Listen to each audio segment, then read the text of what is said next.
type in the name of the capital of Aquilonia. It's Network error. Aquilonia City. Tarantia. Okay, there it goes. We're back. Tarantia, the capital of Aquilonia. Even that city is like, there are walls around it that are like military in place walls, and then parts of the inner city have fancier walls. This city of Kerala, the entire city is rung not by a wooden defensive emplacement, not by some basic bummer. What just happened? Stow bummer. Yep. Okay, so I'm still good on that stream, but Did we lose connection? huh. There was a network error there for a second, but everything came back. Everything looks like Did it's we back. time out? Because it says broadcast you were watching has ended. Yeah. Except it's still working on my computer, Yes. but not working on. Yeah, it blipped out a second. Yeah, we'll be back. Weird. One moment, if you're still here. One moment, just got to refresh. The Twitch app on my Xbox is going completely borked here for some reason. Huh. Oh well, I guess I'll just have to rely on this Twitch stream for now then, because I only have it up twice. Because I'm still figuring out my routines here in this new location and what all screens I need to be on. So that's broken. Can't deal with it. All right. Anyways, so what is it with Star franchises and shiny teenagers? Whiny teenagers. Oh, there was a lot of chat that I didn't get to see. Sorry, guys. I didn't see that. Okay. Anyways, looks like something went wrong. So this entire city is surrounded by a very tall, like 50-foot tall, immaculate wall. It's not made of marble, but it might as well be made of marble because it's practically polished and painted. It is exactly in uniform height. It is exactly in uniform width. Every 35 feet is a guard on the wall. There are banners hanging off of it. There are pennants hanging down the side of it. This is the most, like, engineering immaculate marvel of just the outer wall itself. Bigly. Build the wall. Build the wall. Don't think about that, John. As your party gets up to the wall itself, you can see that it is a very tall, very thick wall. Like the odds of this city being taken in a siege are they don't seem to be that great, because you see a huge number of people on the walls. The walls themselves seem to be very thick, but I would like a warfare check from somebody. Don't care who. One person make a warfare check. I think of this young lady here with the Never mind. I will not make that. Zia will be able to make that roll for us. Zinnia is going to roll for warfare. Holy She has a crap. 10 and a 3. Do one more. Yeah, 2 die 20. I don't know why that only did one. Well, that first one was Well, look at that. that would be 4 successes, ladies and gentlemen. She rolled 2 dice and succeeded 4 times because she rolled 2 on both of them. She's a wall expert. Yeah, right? So, Zinnia, you know, and can even tell the party, this wall, the defensive emplacements that you see in this wall, the wall itself, the gates, this is purely appearance. I mean, yes, it is an imposing wall, but you can tell 100% that these defenses were put in place for aesthetics, not efficiency. Mm-hmm. They are there to look imposing and engineered. But even in the design, you're like, yeah, but there's a blind spot from the defenses right there. And if there was an arbalist on this hill here, and you just kind of going through and being like, there's this weakness, like that gate is too narrow to get enough forces for. So if you were going to sally forth, all you would need is like 20 guys to hold that one. And what you kind of get as your sense from this is this wall, while looking imposing and in many ways is built for aesthetics rather than pure brutal efficiency. That is fake as shit. And as the rest of the party that gets into the city, he gets through the gate. She's been talking about the wall for like 40 minutes now, and I'm just like, oh my god, I get it. Once you get inside, just inside the gate, so you go through the Trader's Gate, which is the big main gate. It's the widest gate of them all. Big thoroughfare. As soon as you get in, you see the very first thing you see is this brilliant, giant temple of Mitra. Gaudy, giant. There's golden statues of lions in front of it. There is the what would normally be like an iron grate fence around it is, instead of being made of iron, appears to be made of silver and gold and chrome and other shiny metals. Like, this might be the fence around this church probably costs more than some of the towns you have stayed in. Especially after we burned down most of them. Especially after you stayed in them and you burned them down. And the temple itself is the largest temple that you've ever seen. It's got stained glass windows, the works. And it's a temple to Mitra. I don't know if I said that. I think I did. Temple to Mitra. Andy, I need a perception from you, though. You mean observation? Observation from you, though. Yes, observation. Or insight? Which one? I will allow either. Good, because the insight's much better for me.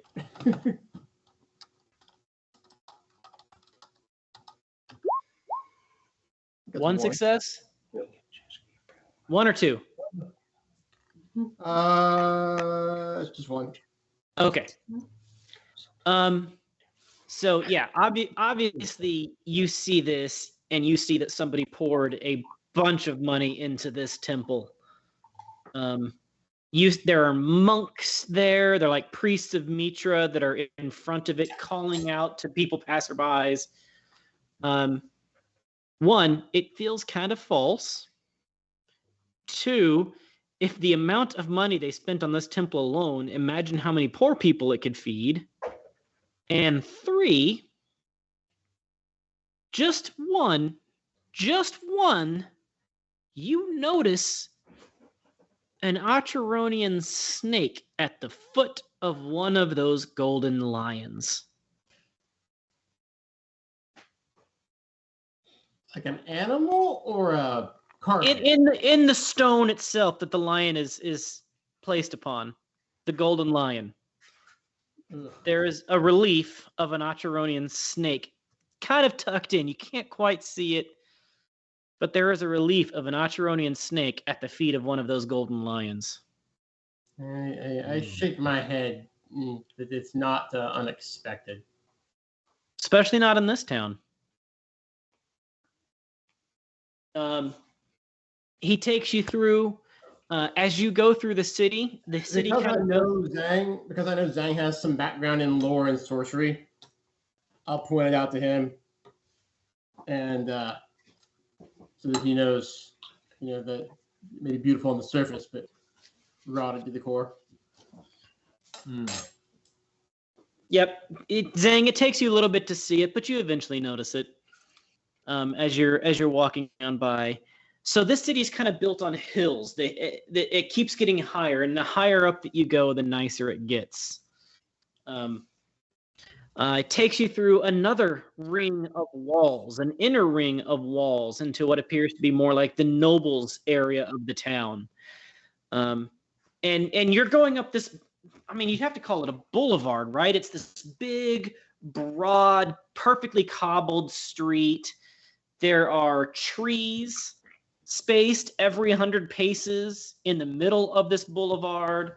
On either side of the boulevard, once you get through the inner gate into the inner set of walls, there are statues and busts of famous people, little plaques at the bottom of them saying this famous Ophir and, this lord, that lord survived the war of 1212, have slayed 500 enemies single-handedly at Mount Olympus, whatever.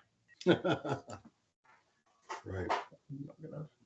One thing none of you see, and this really strikes out to the two of you Zamorans, you don't see a single beggar.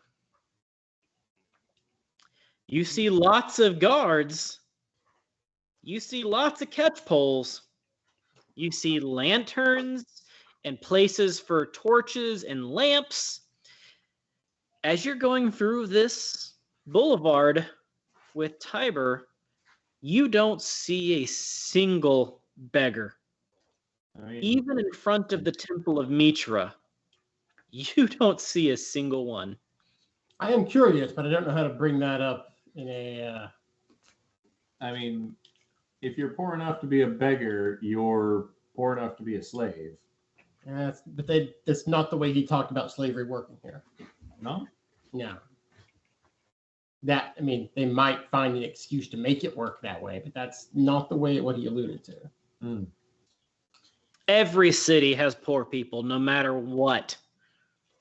You don't see anybody here that's begging on the side of the street that you would expect to see. The two Zamorans in particular notice this. Well, because they're more powerful than people give them credit for in Zamora. Maybe cannibal farmers eat them. All right, well, I'll ask the guy, like, hey, this is very different. Usually, beggars are the eyes and ears with lots of information. What do you mean? I kind of like look at their eye and then look back at the dude, and I'm like, well, where we're from, right? The beggars are the trade and information. They're everywhere, but nowhere. No one really sees them. So we usually go there to find out what's going on. But I don't see anyone here asking for money. Well, I mean,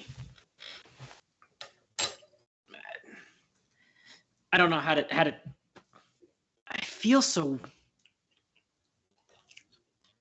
It's Ophir. I mean, there are the poor parts of town, and the people living in those parts of town are so underappreciated and unlucky and unfortunate, and really deserve better than what they're getting. But I mean, this is the jewel of the West. Not sure I understand what he's trying to say. Not certain he does either. He Do you eat your poor people? No, of course not. Well, I hope not. That would be horrible.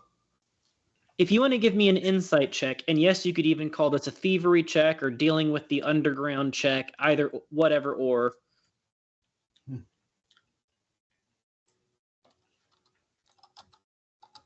I may need Verai to do that. I don't think you do. Okay.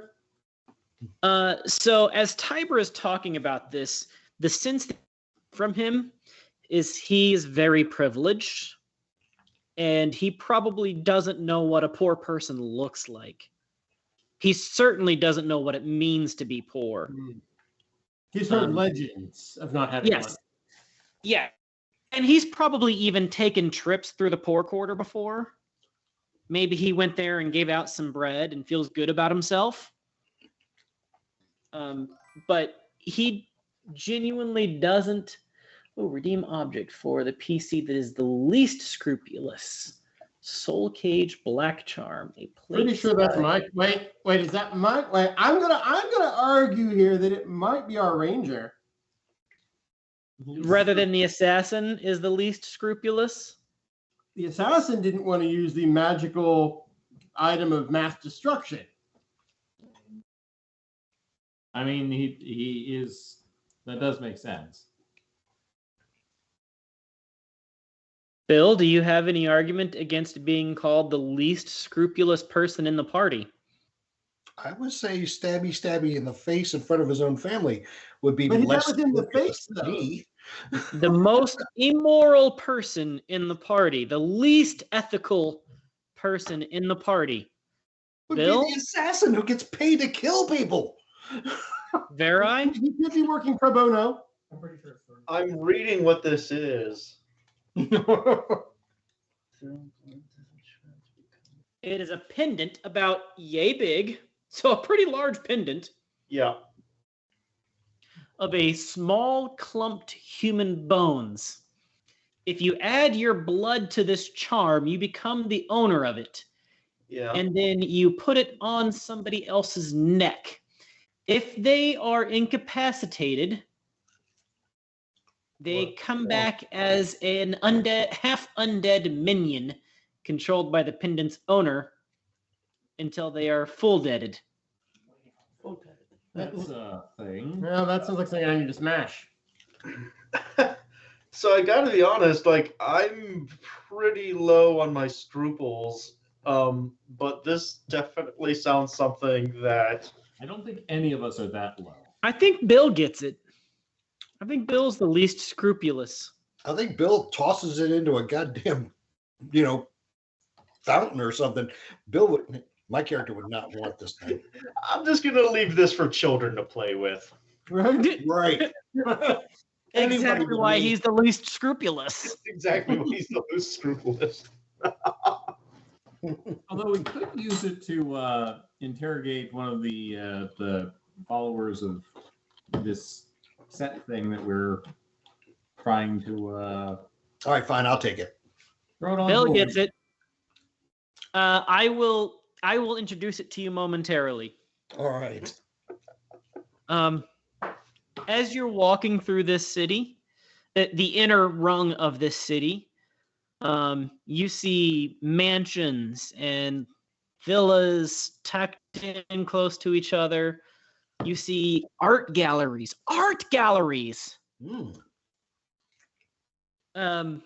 More temples, none quite so large, but still just as gaudy. None quite so large, though. And then, let's see, how do I introduce this? While going through another set of gates, Bill, you see a fountain. So you're going through this inner city, right? Mhm. Bill, you see a fountain. Hanging above this fountain is a cage. In this cage is the only poor person you have seen since you've entered the city. And you only know he's poor because of the tattered rags this person is wearing and the bloody stumps for hands. Well, what happened to him? First time I've seen anything real around here. But what actually drew your eye even more than this caged person in rags, probably a thief, you would assume, since they lost their hands. Underneath this person, on the edge of the fountain, is something so incongruous it drew your eye, and everybody else just seems to be walking past it, not even noticing it. But something drew your eye, and it's this fine silver chain reflected the sunlight at you. And at the end of this silver chain is a small, maybe about about yay big, about the size of a big fist or a saucer, about the size of a saucer of highly polished, bleached, elongated shapes like sticks. Piece of candy. All right, And I'll just- pick it up. Just seeing that. The rest of the party, as you're going through here, you see this fountain, and above and a little behind this fountain is a cage with a starved person wearing rags with bloody rags where their hands used to be. Do you do anything? Do you say anything? See anything? I mean, this is pretty normal, right?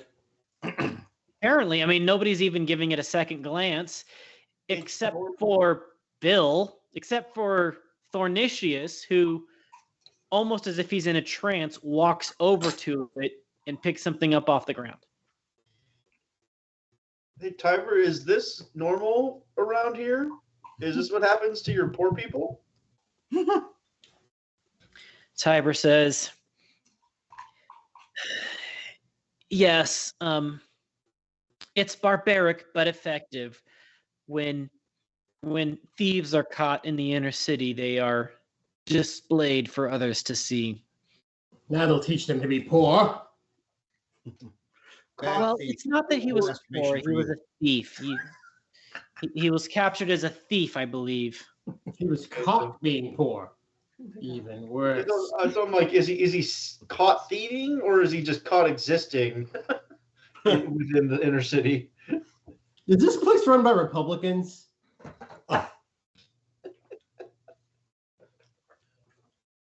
The rich kind. Not the. There's only. Well, The rich kind. Okay then. The ones that actually know what they're doing. to the actively evil ones. Good. So I walk over to the cage and I kind of rattle the cage so I get this Look, guy's I will attention. pick stupid over evil any day of the week. And I look up and I show the amulet and I said, "Hey, mate, you dropped something?" No, I don't know. First, you to talk like you're Australian. Huh? I don't know. I'm just talking in my own language, whether he knows it or not.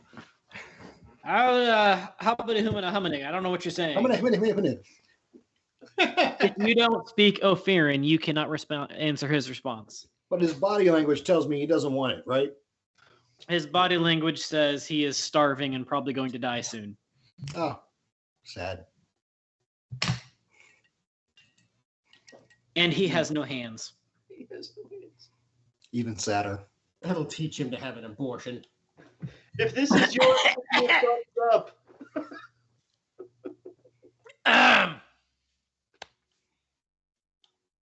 Okay. Sorry. I'm back. Where were we? I had asked him in my own language whether he dropped something or not, and I showed him the amulet. He does not seem to comprehend and says some things in a language you don't understand. Yeah, figures. All right. So the rest of the party, you see Bill walk up to this fountain in this cage, pick up what appears to be sticks or bones or something off of the ground, wave it at him, and then pocket it and walk back to you. You know what? It's not the weirdest thing I've ever seen him do, but it's up there. At least he didn't put it in his mouth This This time. this time.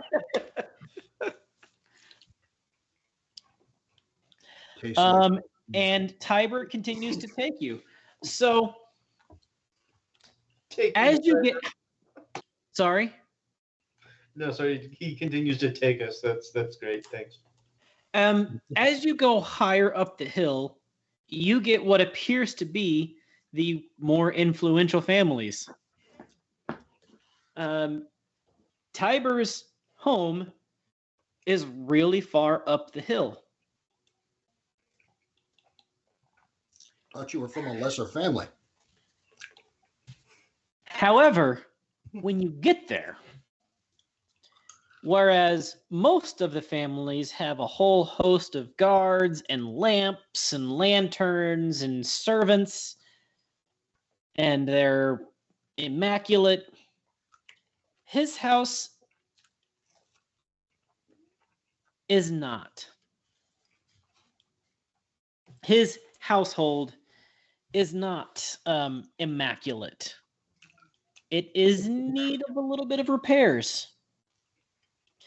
Instead of a whole troop of guards standing out front bullshitting and wasting time, there's just one angry-looking fella.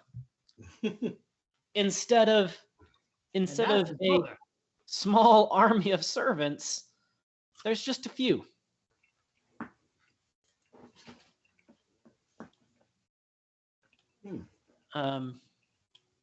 As you go into the family or go into his manor, pretty quickly out comes what appears to be almost exactly like these two are definitely related. A guy comes out. He looks a couple of years older than Tiber. He's stronger. He's bearded. He's handsome. He looks like the perfect, proper, strong, strapping lordling. His beard is kind of like waxed in, and his hair is perfectly cropped to his head. Quit describing yourself. Every piece of his clothing is tailored to him. He very fit. But other than that, he looks like an older, larger, stronger version of Tiber. And by older, I mean maybe like 5-8 years. Not a lot, but a few years. And he comes out and he says, Tiber, I see you've made it home. Good on you. You were successful, I take it. And Tiber's like, yes, I secured the trade agreement for father. Good. Why don't you go ahead and give that to me? And then who are your friends you're with? Who are these folks that you're bringing into our home? These are some of the folks that helped make it possible. They assisted with the endeavor, and we couldn't have made the agreement without them. Oh, right. So why are you bringing them here then? Well, because they were coming here anyways, and I figured if they were going to support us, then we could support them. Oh, that's great and all. So just hand me that treaty and pay them and see them out then. There's no obligation to. We just wanted to see him here safely. No obligation to. We don't want to press in on anybody's hospitality. I believe we're getting the brush off people. It's hilarious. No, they're here. They helped me out. They helped us out. We made a deal because of them. We're going to treat them in an esteemed fashion, like we should be able to. Well, father's not in a great mood right now, so I don't know if I would do that. I mean, if you want to risk his wrath, but Tiberius Darren, might I presume? yes, heir to the Darren family. That is correct, sir. And who might you be? I am Varai, a lowly servant of our esteemed host. May I present to you our Kitani royalty Abertech? Or Yes, I am. I always screw that up. Sorry. Dang. Servants, I swear. We're all terrible. Dear friend Tiber, it is obvious that we would be imposing a little too much on your family if we were to... Well, hold on a second. You're an emissary of Katai. Yes, I am. I hail from Ping pong table. No, bugger off. And I take it you're here on a diplomatic mission. Of quite importance. A matter of importance, yes. And you made friends with my little brother. Quite an endearing little guy. Yes, he is quite Naive. ingratiating. Nat, can I get an outro? Well, hold on a second. Hold on a second. Maybe I was a little bit hasty here. You know, we should get the full story here. Why don't you guys? We have our servants block over here. We have a guest house full. It used to be the servants' quarters, but we've moved the servants' quarters back to the stables now. We have a guest house. Why don't you see to it that we'll see to it that you guys are settled in there at least for a night or two till you get situated, and you could join us for dinner, and we would be happy to host you. Maybe have a dinner with some of the local families so you can proceed with your work here. Sorry, you broke up there for a moment. Could you repeat that? Maybe have So maybe we could have a dinner here and with some of the local families, and you could proceed with your emissarial diplomacy. I certainly wouldn't want to impose overly, but that would greatly assist in our mission. Oh, please, please, please! I assist you. You've assisted. That you've obviously helped the family already, and well, it would be our pleasure to host an emissary of Katai here. I've grown a tail. Yeah. By all means, It's a tall tail. we graciously accept your hospitality. Thank you. Taurus, get over here. Show them the second house and get them settled in. And when they're done, why don't you bring that emissary back on over here? I'm sure Papa'd like to meet him. So I got a promotion. I'm an emissary now. An emissary of what? Tiber He is says, one emissary. see, I told you guys it'd be cool. I know, right? Look, go get settled in. Tell us, we'll get you taken care of. He's And the one who announces me and my presence. okay. Tell us, we'll get you guys taken care of. Go get settled in, get cleaned up. There should be food there. And yeah, maybe you'll even get to meet my father tonight. Dress in your finest. It sounds like there's going to be a feast. I'm so glad you guys made it. As are we. Thank you once again. We're glad you made it home safely, Tiber. We'll see you this evening. And then Tiber and Talarius go into this building, and Vorus says, by the way, Vorus does have a very fine, you could break it with your bare hands if you wanted to, but a very fine silver collar. Made out of what appears to be actual silver. Almost like a choker, even. I see. And he... Suggesting that we choke him with it? No, he's. You probably could. Yeah, you probably could. Hmm. And he takes you to a smaller house on the manor grounds. It as you go into it, it actually needs a bit of a dusting. It doesn't look like it's super well used. And you can see him, he's just completely embarrassed. And as he's like walking you into, he's like, "Oh my God, this should be dusted. Oh, we'll get this cleaned up. Oh, this is more, I'm mortified right now that oh, I'm so sorry. I tell you what, you guys, there are beds in here. It's clean. Help yourself to anything you like. Just call for us. We'll be here." And he just starts like busily cleaning things. The emissary will be most pleased with these accommodations. Our previous accommodations were at roadside inns. This is well and above and beyond our recent stays. So thank you very much for your hospitality. Might I ask where the bath is? He takes you to a smaller area. Now he looks a little bit embarrassed because it's just a basic one. It's not fancy.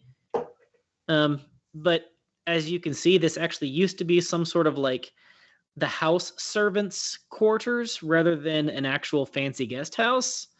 And the house servants weren't supposed to get the fancy stuff. But honestly, if this is the quarters for the house servants, it's still very nice. Fair enough. Especially for what you guys are used to. Try not to burn it down. I will try. I wonder how our windmill is doing.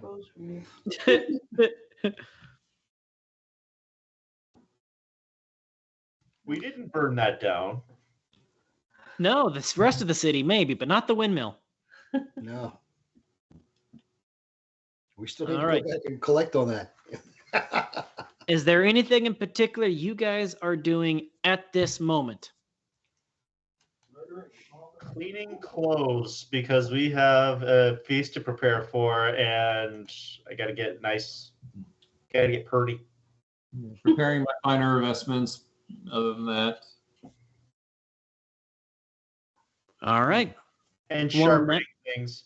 And sharpening spears. it's my courtly garments.